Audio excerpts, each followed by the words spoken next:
વડોદરાના સ્થાનિક કલાકારો સાથે અન્યાય થયાની લાગણી સાથે શિવસેનાની આગેવાનીમાં પાલિકાની વડી કચેરી ખાતે રજૂઆત કરવામાં આવી હતી।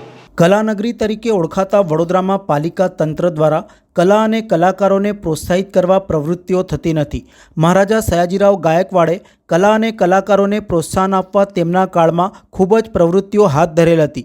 મ્યુઝિક કોલેજ તેનું જીવતું જાગતું ઉદાહરણ છે।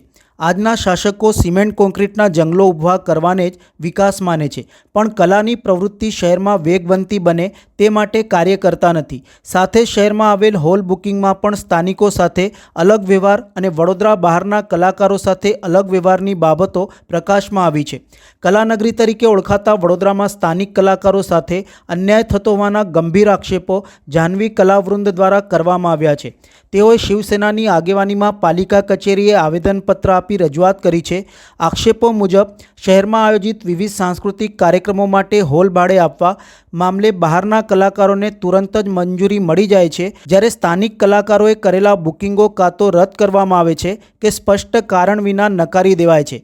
તાજેતરમાં સર્જાયેલ પરિસ્થિતિ સંદર્ભે કલાકાર અને જાહ્નવી કલાવૃંદના અગ્રણી કલાપી ધોળકિયા દ્વારા જણાવ્યું હતું કે તેઓનું નાટક 13મી એપ્રિલે સયાજીરાવ નગરગૃહ ખાતે ભજવવાનું હતું। તે માટે 21મી માર્ચે કહેવાયું હતું કે તમે હોલ બદલો અથવા તો રિફંડ લઈ લો, અને હોલ બદલવાનો હોય તો પંડિત દીનદયાલ ઉપાધ્યાયમાં બુકિંગ થઈ શકશે। 25% ટિકિટ વેચાઈ જવાના કારણે કેન્સલ કરવું શક્ય ન હતું। બાળ નાટકની પ્રવૃત્તિને વેગ ન આપી મને હેરાનગતિ થઈ છે। 1 લાખનું આશરે નુકસાન થયું છે। પરફોર્મન્સમાં પણ અસર થઈ, આર્થિક અસર અને માનસિક અસર પણ થઈ છે। ચેરમેનને મળીને રજૂઆત કરવામાં આવી છે। અન્યોને જે વિકલ્પ આપ્યા તે અમને ન આપ્યા હતા। સમગ્ર મુદ્દે તેમણે પોતાની વ્યથા ઠાલવી હતી। અમે અધિકારીશ્રીને મળવા આવ્યા હતા કે મારું નાટક સાચું સુખ સાથે રહેવામાં 13મી એપ્રિલે ભજવવાનું હતું સયાજીરાવ નગરગૃહમાં। એને માટે મને 21મી માર્ચે એમ કહેવામાં આવેલું કે તમે હોલ બદલો અથવા રિફંડ લઈ લો। હોલ બદલવો હોય તો પંડિત દીનદયાળ ઉપાધ્યાય હોલમાં તમારું બુકિંગ કરી શકાશે, ખાલી છે। અને મારી તૈયારી થઈ ચૂકી હોવાને કારણે રિહર્સલ શરૂ થઈ ગયા હતા। 25% ટિકિટ પણ મારી વેચાઈ ગઈ હોવાને કારણે મારાથી કેન્સલ કરવાનું શક્ય નહોતું, પણ આ રિસ્ક લીધું। એમાં ટિકિટ ઉપર સ્ટીકર ચોંટાડવા પડ્યા। સયાજીરાવ નગરગૃહની જગ્યાએ પંડિત દીનદયાળ ઉપાધ્યાય હોલ એમ રાતોરાત સ્ટીકર ચોંટાડ્યા બધાને। માનનીય મહેમાનોને બાળ નાટક સંપુટના વિમોચન માટે 4 સ્કૂલના ડાયરેક્ટરને બોલાવેલા હતા, અને મને 1 લાખ રૂપિયાનું આશરે નુકસાન ગયું છે। એ કોણ ભરપાઈ કરશે?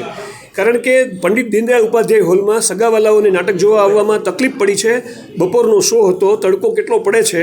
સયાજીરાવ નગરગૃહમાં એ આસાન બને છે, શહેરની મધ્યમાં છે, અને એને કારણે મારા કલાકારો પણ બહુ હેરાન થયા। વહેલા આવવું પડે, 1 કલાક ઓછામાં ઓછું ઘરેથી વહેલા, એટલે તૈયાર સરસ ફ્રેશ અભિનય કરવાની જે તક હતી એ પણ ગુમાવી। એટલે પરફોર્મન્સમાં અસર થઈ, માનસિક અસર થઈ, આર્થિક અસર થઈ। આ બધી નુકસાની કોણ ભોગવશે? અને સ્થાનિક કલાકારોને તમે જો આ રીતે ન્યાય નહીં આપો અને પ્રોત્સાહન નહીં આપો તો બાળનાટ્ય પ્રવૃત્તિ કોણ કરશે? ઘણા લોકો એવું કહે છે કે અમે નાટકની પ્રવૃત્તિ તમે કેમ કરતા નથી? તો કરે છે એને તમે પ્રોત્સાહન કેમ નથી આપતા? એ પ્રશ્ન તમને પોતાને પૂછો। એ મારો મુદ્દો છે। અમે ચેરમેન સાહેબને મળ્યા, સ્ટેન્ડિંગ કમિટીના જે ચેરમેન છે એમને મળ્યા, અને એમણે એમ કહ્યું કે 13મી તારીખે અમારાથી એસી રિપેર થઈ શકે એમ ન હોવાને કારણે અમે તમને નથી આપ્યું, અને અમે તડામાર તૈયારી કરીને એસી રિપેરિંગ કામ 98 ટન અને 135 ટનના જે છે એની લગતી વાતમાં એમણે એમ કહ્યું કે 20મી એપ્રિલે અમે એસી કરી શકીએ એમ છીએ એટલે, અને બીજું પંખા અને કુલરની ઓર્ગેનાઇઝરે પોતે જવાબદારી પણ લીધી છે। આવો વિકલ્પ મને નહોતો આપ્યો કે તમે પંખા અને એર કુલર કે એવું કંઈક લગાડો તો તમારો શો તમે 13મી એપ્રિલે સયાજીરાવમાં કરી શકશો। પણ એમનો જવાબ એવો હતો કે અમારું હજી રિપેરિંગ થયું નહોતું અને થઈ શકે એમ નહોતું। 20મી એપ્રિલે થઈ શકે એમ છે, 27મીએ થઈ શકે એમ છે। આ જવાબ છે એમનો। હું માનું છું કે ભવિષ્યમાં બીજાને કોઈને પ્રશ્નો ઊભા ન થાય એટલું તો આ લોકોએ સાંત્વન આપવું જોઈએ। શિવસેનાના અગ્રણી દ્વારા પણ સમગ્ર મુદ્દે જણાવ્યું હતું, અને સ્થાનિક કલાકારો સાથે આવો અન્યાય ન થવો જોઈએ। કાયદો બધા માટે એક જેવો હોવો જોઈએ, ભેદભાવ ન હોવો જોઈએ તેવી લાગણી વ્યક્ત કરી હતી। તમે વિચાર કરો કે વડોદરા શહેર આ સર સયાજીરાવ ગાયકવાડ મહારાજનું શહેર, સંસ્કારી નગરી, સાથે સાથે કલાનગરી તરીકે ઓળખાય છે, પણ ક્યાંક ને ક્યાંક સ્થાનિક કલાકારો સાથે અન્યાય થઈ રહ્યો છે। જે લઈને આજે શિવસેના દ્વારા આજે અમે એમને મળવા આવ્યા હતા, અને સાંત્વના પણ એ લોકોએ આપી છે। પણ હકીકત એ છે કે તમને સ્થાનિક કલાકારો સાથે આ રીતનું વર્તન કેમ તમે કરી રહ્યા છો?